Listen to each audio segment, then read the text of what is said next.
You want to make the exception, you are going to suffer. Welcome to Mosaic of China, a podcast about people who are making their mark in China. I'm your host, Oscar Fuchs. We're already well into January, but since this is the first episode of 2022, let me wish you all a Happy New Year. We're in that weird phase between the calendar New Year and the lunar New Year, where I feel like I can't really be bothered to do anything. Maybe that's just what January is, no matter where you are in the Northern Hemisphere.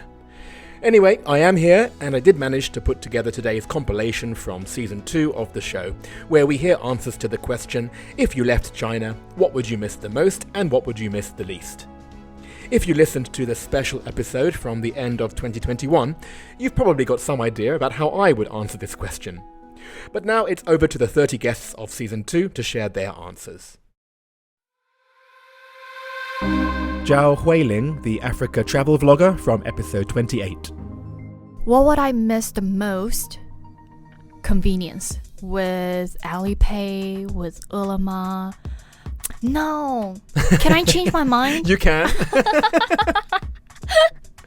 Okay, what I would miss the most? The Chinese food. Okay, but that's too obvious. I know, but there's certain characteristics to the food I like. So it's something soupy, hot, very flavorful, can be a bit spicy, with coriander. Oh, has to have coriander. Yes. I think the least will be the limited access to platforms like YouTube, Instagram. Wink, wink. Wink, wink. We all know why we can't access these things in China, unless there's a special magic fairy. Exactly. Yeah. AJ Jain, the car designer from episode 21. The dynamism, the reinvention, the excitement, the convenience of everything, the actual efficiencies of how things, if they didn't work today, they are definitely working tomorrow. And what about anything that you wouldn't miss? F***ing around with my VPN. One of the biggest conveniences in China is to do with the internet. And one of the biggest frustrations in China is to do with the internet. Yeah. So you can't have both ways. You can't have only the convenience without some of the frustration. And currently, they blocked WeChat in India. So now, people keep trying to contact me through WhatsApp. I've got to fiddle around and try to get online, and they're trying to call me and messaging me, wondering why I'm not responding to their messages. Right. Cassandra Chun, the heavy metal bar owner from episode 16. I think I would miss the most is this very convenient lifestyle. 2:00, if you want to buy some beer, you can get delivered in China. Other country, probably not. And have you ever left China? Did you ever go overseas? Yeah, I went to Germany. When I was in Germany, I really miss vegetable. Because they have a lot of meat in Germany. And I think for them, potato is a salad. Yorvana Zhang, the handicrafts designer from episode 8. I would miss the vegetables, the range of the vegetables, which we doesn't have in Europe, and it's such a pity. It's really nice. Even some part of the flowers and the tree. Do you know that tree you can eat, that 香椿树? You see it nowhere else. It's just really nice. The least I would miss the summer in here and the wetness. Especially Hangzhou, which we saw the air, how the air circulates. It comes from Beijing, the one wind, and from Shanghai another wind, and they all finish in a West Lake and become a little swirl, and just like a dumpling in here, steaming ourselves. Vladimir Jurovic, the brand naming expert from episode 13. The spices of China, literally and in a metaphorical way. I think there is so much flavors, so much things to experiment. So, of course, the scale also of things, which make you can see things that you can't imagine in other places. And I would say the same thing that I won't miss. I won't miss is the scale. If one day I leave China, will be because I want to go into a smaller place. Björn Dahlman, the Swedish clown from episode 17. My friends, the people. Yeah. What would you miss the least? Oh, the silence of Sweden. I love it.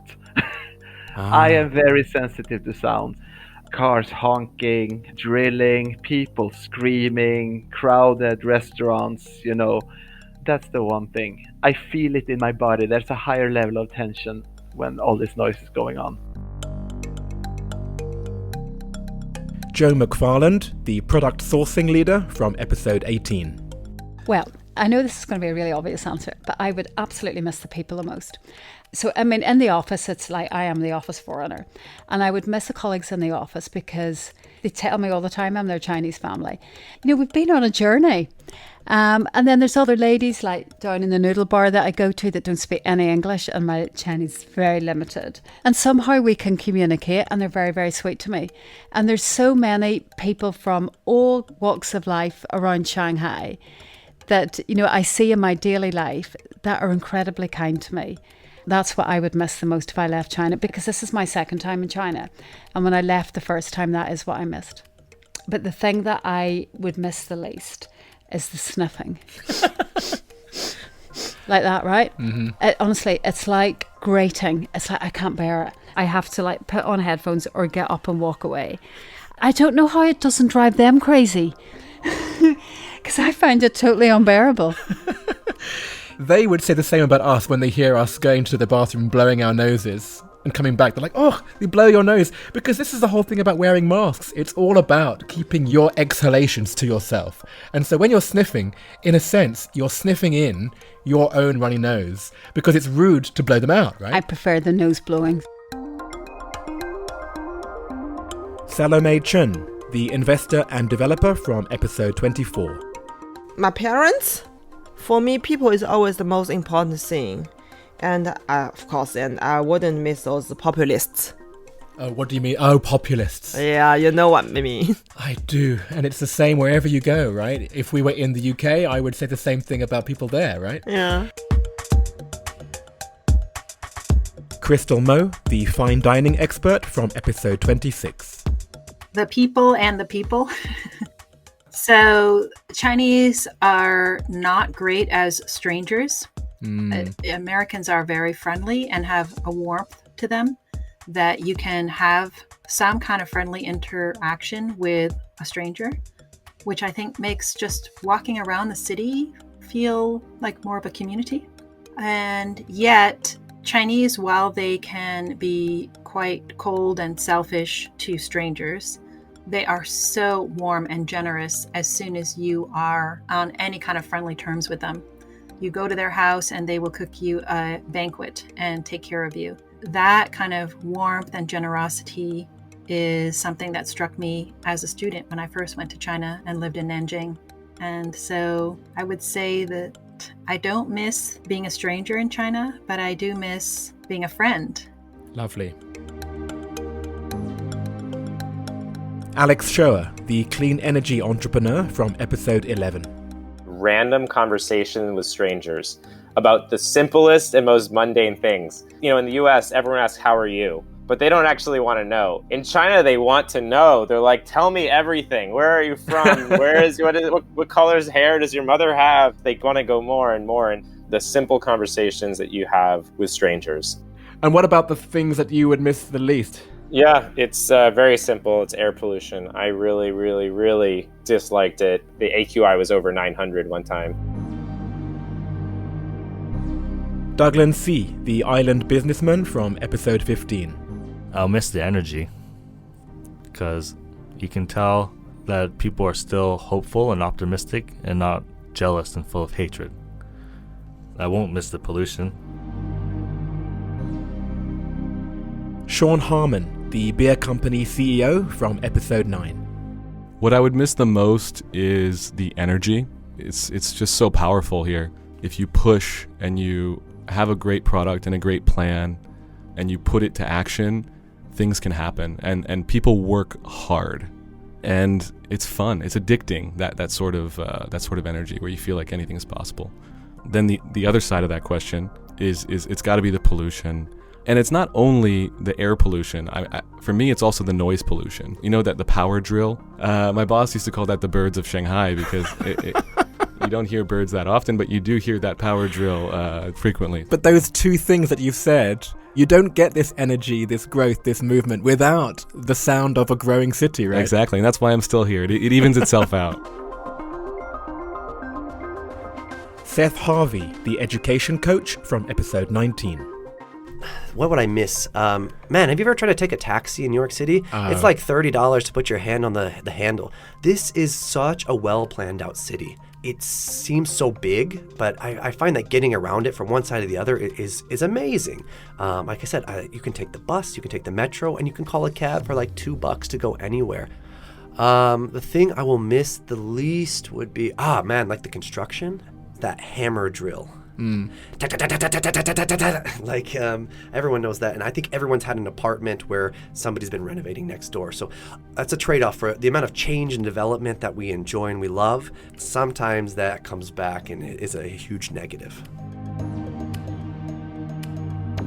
Zhang Yuan, the performance art exhibitor from episode 7. Traditional Chinese breakfast, particularly Shanghai breakfast, 大饼油条 how you call it in English, you know? Yeah, it's those oily sort of sticks, right? Yeah.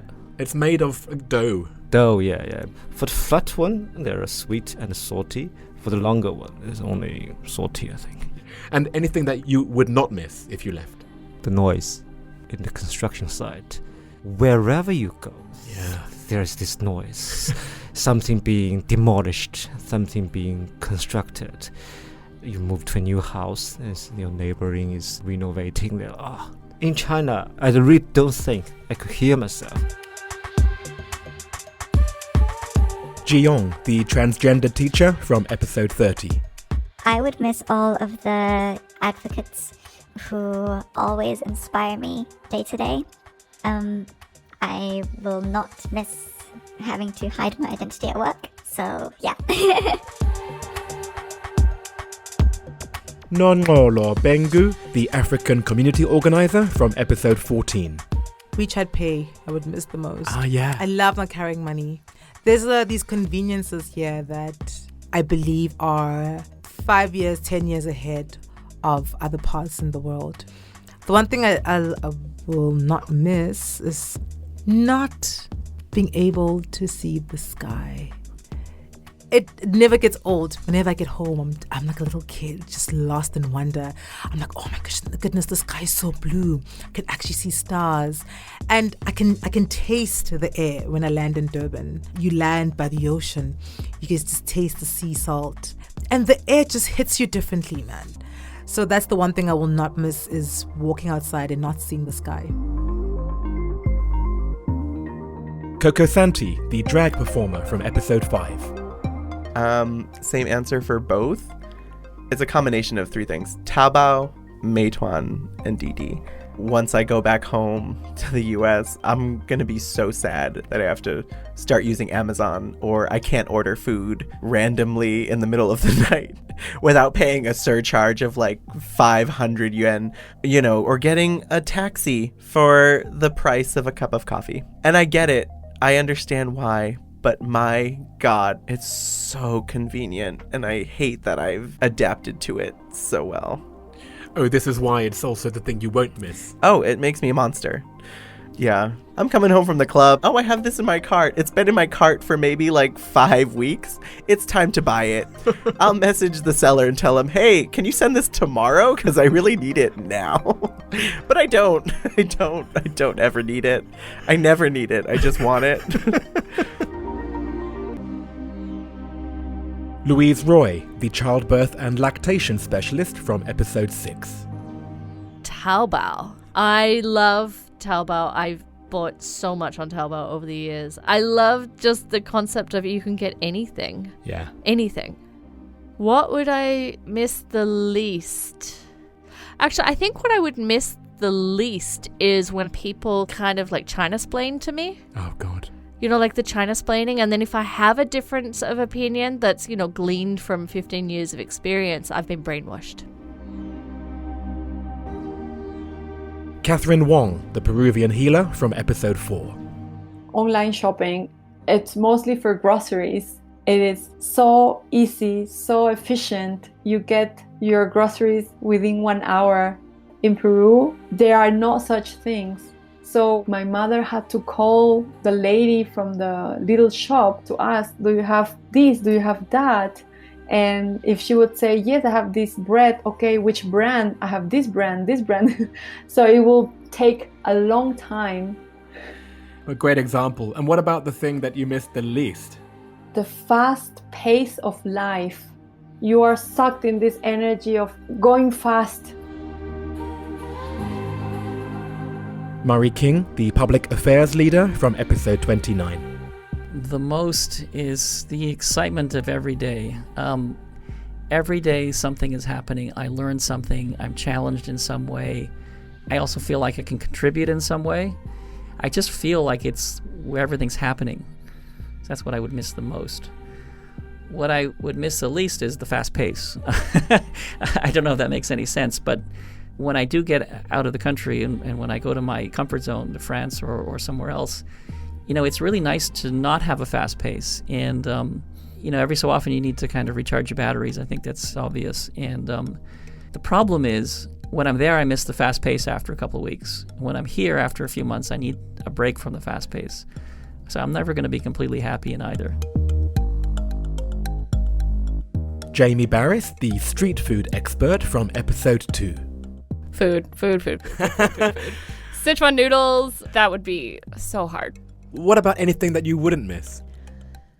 That's tough because I feel like that's a coin that has two sides whenever it happens. Like a lot of times, I'll take the subway and get pushed around and jostled around a little bit and it's really annoying. But then I go to a wet market and then a 85-year-old woman shoves me out of the way because I'm standing in front of the daikon radish that she really wants, and that just tickles me. So there's things that annoy me in the moment, but then on the flip side, if you understand why it's happening, you can get over it really easily. Yeah. Michelle Chu, the improvisational comedian from episode 20. If I leave China, of course I miss my theater and my partners. Right. Yeah. And what about the thing that you will miss the least? When you get off a metro when you get off an elevator, somebody just stand in the middle of the gate. You face to face. You want to kiss me? Yeah. Oh. Why do they do that? Yeah, I really hate that. Dan Majid, the Tibetan social enterprise leader from episode 10. I really missed about Tibetan food. Momo. Momo is similar to dumplings, but we also have steamed momo. Inside you have the fillings. What? Yak meat. Oh, I knew it. I knew it. Yeah, yak meat and herbs sometimes. Yeah. Nice. Yeah.